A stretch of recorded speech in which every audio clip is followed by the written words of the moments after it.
Kota Blitar itu cantik ya? Ya. Ya tapi tahu nggak sih, kalau fasilitas kesehatan itu kan merupakan garda terdepan ya untuk menangani masalah kesehatan. Tapi di Indonesia ini sangat tidak merata dan penyebaran itu sangat kurang gitu. Nah, salah satu fasilitas kesehatan yang masih terbatas di berbagai daerah di Indonesia adalah puskesmas. Dengan bertambahnya jumlah penduduk yang dimana sekarang penduduk Indonesia ada 270,2 juta jiwa. Banyak juga ya? Banyak banget, yang dimana idealnya Indonesia harus memiliki puskesmas sekitar 16.875. Wow. Faktanya, Indonesia baru memiliki 65,3% dari angka idealnya. Oh, jadi itu masih kurang ya? Masih kurang. Jadi gimana ya, Nu ya? Cara pemerintah untuk menanggulangi masalah fasilitas kesehatan itu? Desa Peduli Kesehatan adalah upaya yang dilakukan oleh desa untuk meningkatkan kesadaran dan kepedulian, serta kesiapsiagaan masyarakat desa dalam melakukan upaya preventif dan promotif untuk penanganan masalah kesehatan di desa. Demi terwujudnya Desa Sehat dan Sejahtera SDGs Desa 3, Desa Layak Air Bersih dan Sanitasi SDGs Desa 6, serta kawasan pemukiman desa aman dan nyaman SDGs Desa 11. Nu, buat kamu arti kesehatan itu apa sih? Segalanya dong, karena kalau kita nggak sehat, kita bisa apa? Bener banget sih ya. Ya. Ya misalnya kita terapin di suatu negara, misalnya Indonesia. Masyarakat Indonesia sakit semua. Negara bisa apa? Siap, Enggak. betul. Makanya salah satu tujuan nasional pembangunan berkelanjutan itu adalah kesehatan yang baik dan kesejahteraan. Nah, diturunin ini ke SDG, yaitu Sustainable Development Goals, poin ketiga, desa sehat dan desa sejahtera. Tapi bagaimana kita tahu desa tersebut sudah menjadi desa yang sehat dan sejahtera atau belum? Nah, yaitu gimana dari pemerintahan desa itu tersendiri. Apakah desa itu sudah bisa menerapkan program-program kesehatan untuk indikator desa yang sehat dan sejahtera atau belum? Seperti itu. Siap.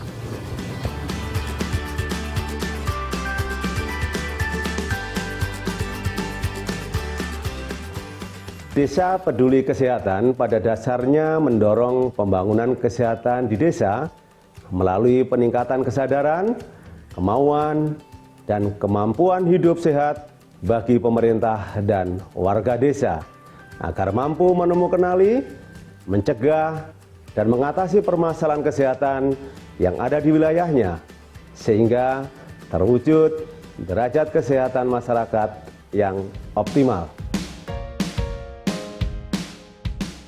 Pemerintah desa dan supradesa harus menjamin ketersediaan akses dan fasilitas sesuai dengan indikator dan alur tahapan fasilitas desa sehat dan sejahtera. Nah, seperti biasa nih, kita bakal melihat secara langsung praktik-praktik yang ada di desa yang menjalankan program Desa Peduli Kesehatan. Dan sekarang nih, kita bakal keliling di Kabupaten Blitar.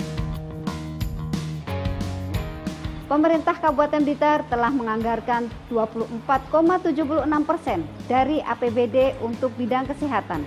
Hal ini merupakan wujud dan dukungan nyata kepedulian pemerintah Kabupaten Blitar terhadap bidang kesehatan. Untuk itu, pemerintah Kabupaten Blitar sangat mengapresiasi kinerja pemerintah Desa Kendal Rejo, Desa Rejo Winangun, Desa Mangunan, dan Desa Kebon Agung untuk peduli dalam meningkatkan kesadaran dan kepedulian serta kesiapsiagaan masyarakat desa dalam melakukan upaya preventif dan promotif untuk penanganan masalah kesehatan demi meningkatnya derajat kesehatan masyarakat di desa. Kabupaten Blitar berada di bagian selatan Provinsi Jawa Timur. Luas area persawahan menjadikan mata pencaharian sebagian besar penduduk Kabupaten Blitar adalah bercocok tanam, terutama sektor pertanian, tanaman pangan dengan hasil utama padi dan palawija.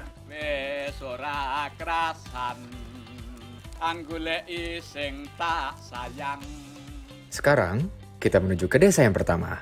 Sebuah desa di Kabupaten Blitar yang mendapatkan prestasi 100 besar desa terbaik dari Kementerian Desa Pembangunan Daerah Tertinggal dan Transmigrasi. Yang unik dari desa ini adalah bukan hanya ada posyandu untuk balita saja, melainkan ada posyandu lansia dan posyandu jiwa yang dilakukan secara rutin. Selamat datang di Desa Kendal Rejo. Assalamualaikum. Waalaikumsalam. Mbak, kenalin saya Bima. Aku Ina, Mbak. Nah, kebetulan pengen ngobrol-ngobrol nih tentang beberapa hal tentang Polindes Desa Kendarejo ini. Ya kan katanya Polindes Desa Kendarejo ini kan merupakan salah satu Polindes yang berprestasi ya. Iya, betul. Menurut Kementerian Desa, Pembangunan Daerah Tertinggal dan Transmigrasi. Iya. Itu luar biasa dong. Dan katanya kan ada beberapa program yang berjalan nih, Mbak. Boleh nggak sih kita tuh tahu program apa aja yang ada di Polindes ini? Ya, program kesehatannya. Ya, program kesehatan. Kalau program kesehatan yang sudah berjalan di wilayah kerja Polindes Kendarejo banyak sekali sebenarnya. Salah satunya di posyandu, ada posyandu balita, posyandu lansia, terus ada posbindu. Itu posbindu itu untuk usia 15 sampai 59 tahun. Posbindu. Ya, posbindu untuk penyakit yang tidak menular. Terus, kemudian ada di posyandu lansia nanti juga ada kelas kakek nenek asuh. Terus untuk program stunting itu ada kelas ibu hamil, di dalamnya ada kelas bapak. Kemudian ada juga KPASI. Terus kemudian ada dari desa, bantuan dari desa itu pemberian PMT. Seperti itu. Desa ada, yang tadi ada di posyandu lansia ada kakek nenek asuh.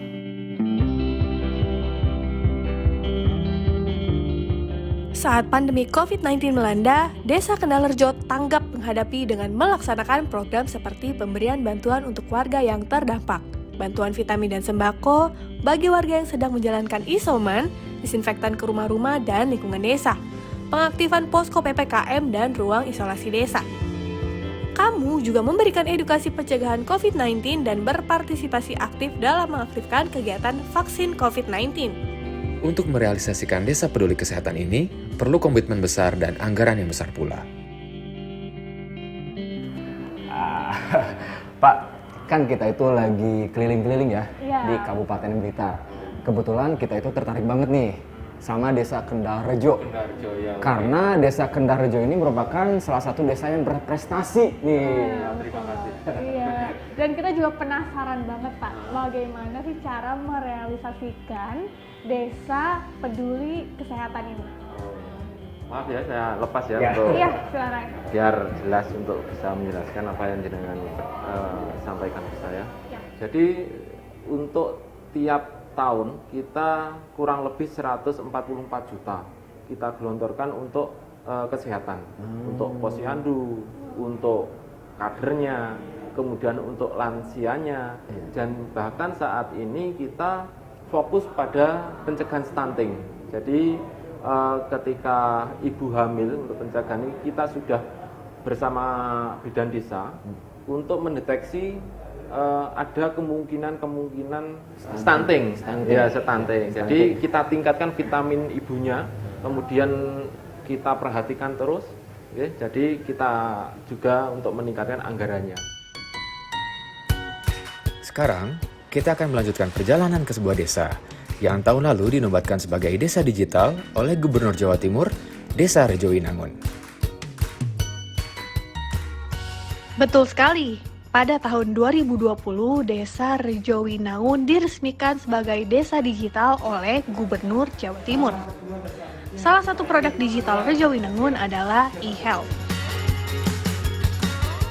Aku sih kepo banget ya, Mas. Gimana sih cara masyarakat mengakses aplikasi e-health ini tuh gimana tuh, Mas? Ya, jadi di Desa Rejowinangun ini memang tahun 2020 kami sudah sempat dikunjungi oleh Bu Gubernur dan dinyatakan sebagai desa digital selain dari desa UMKM. Nah, menuju e-health ini memang cukup panjang perjalanan kita gitu ya. Warga harus terdaftar terlebih dahulu melalui EKTP-nya. Sekarang EKTP di sini dipakai nih. Kita pakai alat nih. Nah, di bawah itu kan. Di-scan ya? Di alat itu ya, semuanya sudah ada semua. Ini adalah sebuah akses alat EKTP-nya. Jadi kita nggak mungkin hanya sekedar EKTP gitu doang. Kalau sudah jadi nanti di HP-nya tinggal lihat, oh surat saya sudah jadi, tinggal di-download. Nah, itu awalnya kenapa Rejowinangun dicadangkan desa digital tuh. Selain melakukan penyuluhan secara massal, penyuluhan keliling masih dilaksanakan di Desa Rejowinangun untuk memastikan bahwa tidak ada satupun warga yang tertinggal dan tidak terdata kondisi kesehatan keluarganya. Termasuk pelaksanaan pengadaan sanitasi dan air bersih untuk kebutuhan masyarakat. Untuk kegiatan di desa, itu ada kegiatan yang kita menerima dana daripada dana desa, di mana kami melaksanakan kegiatan ini kita memakai anggaran dana desa itu sendiri, di mana pada pos bidang kesehatan ini nanti dalam penyelenggaraan pemerintahan desa itu ada 4 bidang. Yang pertama adalah bidang penyelenggaraan desa kesehatan dan posyandu. Kemudian yang ketiga adalah desa tanggap COVID. Kemudian yang keempat itu adalah kaitan dengan pelatihan kader-kader kesehatan guna mengikuti daripada program Smart Village yang ada di desa sini, ya, atau desa digital yang ada di sini, sehingga dalam pelaksanaan ini berkelanjutan. Kemudian porsi anggaran yang kita tetapkan kemarin itu ada 2 hal. Yang pertama adalah kita memenuhi kebutuhan yang bersifat hardware-nya, itu perangkat anjungan dan sebagainya, ya. Kemudian yang kedua adalah semacam TOT kepada kader-kader kesehatan yang dilatih oleh fasilitator dari tenaga pendamping akademis yang dari universitas, seperti itu. Mangunan adalah desa yang berada di Kecamatan Udanawu, Kabupaten Blitar, Jawa Timur, yang memiliki tenaga kesehatan terdiri dari 1 orang perawat, 1 orang bidan, dan 2 orang dokter. Fasilitas kesehatan di Desa Bangunan didukung oleh tenaga kesehatan yang berasal dari partisipasi masyarakat dengan rincian seperti anggota desa siaga 6 orang dan kader 33 orang. Fasilitas di kesehatan di Puskesmas memang adalah merupakan salah satu tameng untuk menjaga kesehatan warga kami. Oleh karena itu warga kami sangat kita anjurkan untuk mendapatkan layanan di Puskesmas, dan termasuk saya sendiri yang melakukan pengecekan kesehatan di Puskesmas. Untuk tahun 2021 kita di desa menganggarkan sejumlah 76.540.000, itu terdiri dari pertama untuk insentif kader sejumlah 22.080.000 itu, terus untuk PMT pemberian makanan tambahan itu guna posyandu balita, posyandu lansia dan ibu hamil serta anak stunting sejumlah 21.050.000, dan perlengkapan kesehatan sejumlah 16.291.000. Dan yang terakhir adalah untuk pelatihan dan penyuluhan kader kesehatan sejumlah 17.119.000 rupiah. Seperti itu. Jadi total 76.540.000 rupiah bersumber dari dana desa untuk tahun 2021. Alhamdulillah saya sangat berterima kasih untuk pihak desa, karena program desa itu sangat membantu perkembangan anak saya, Bu. Yang dulu saya juga sempat takut karena perkembangannya kan tingginya kurang, anak saya kecil, terus karena adanya bantuan dari desa ini tinggi anak saya bertambah dan kemampuannya untuk kemampuan bergerak atau komunikasi dengan orang lain itu pun juga sangat bagus. Jadi saya mengucapkan banyak terima kasih ke pihak desa dan Bu Bidan desa yang selalu memberikan penyuluhan ke saya, memberikan motivasi bahwa anak ibu pasti akan tumbuh dengan baik untuk kedepannya. Seperti itu.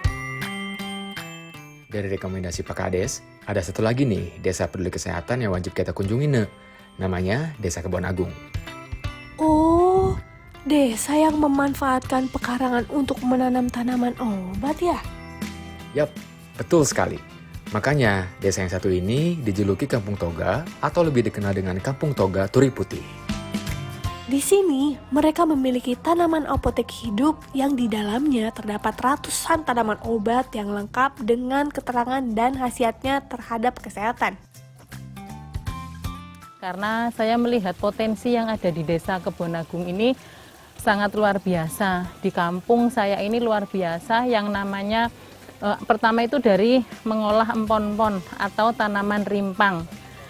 Banyak yang terbuang, banyak yang tidak dimanfaatkan, bahkan dibiarkan. Padahal tanaman itu di sini tumbuh liar, tumbuh subur tanpa harus kita rawat. Berangkat dari situlah saya akhirnya mencoba membuat satu inovasi dengan minuman instan dari empon-empon.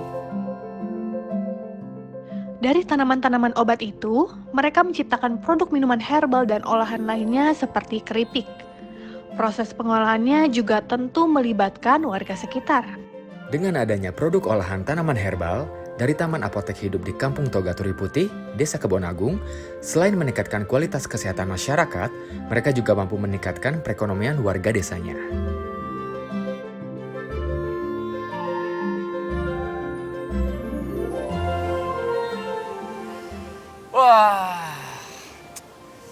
Seru banget ya, Nek, perjalanan kita hari ini. Tadi kita kan udah langsung lihat nih pelaksanaan program peduli kesehatan di desa. Yap, betul banget. Kamu tahu, tadi itu pertama kalinya aku ikutan pelatihan PHBS loh. Iya, pokoknya mulai sekarang aku bakal terapin di kehidupan aku perilaku hidup sehat dan bersih. Harus dong, karena kesehatan itu nomor 1. Dan program peduli kesehatan memberikan kesempatan kepada seluruh warga desa untuk mendapatkan akses kesehatan jadi lebih mudah. Tapi kita belum waktunya loh beristirahat. Pokoknya kita harus terus dukung program-program kesehatan di desa. Desa sehat, Indonesia sehat.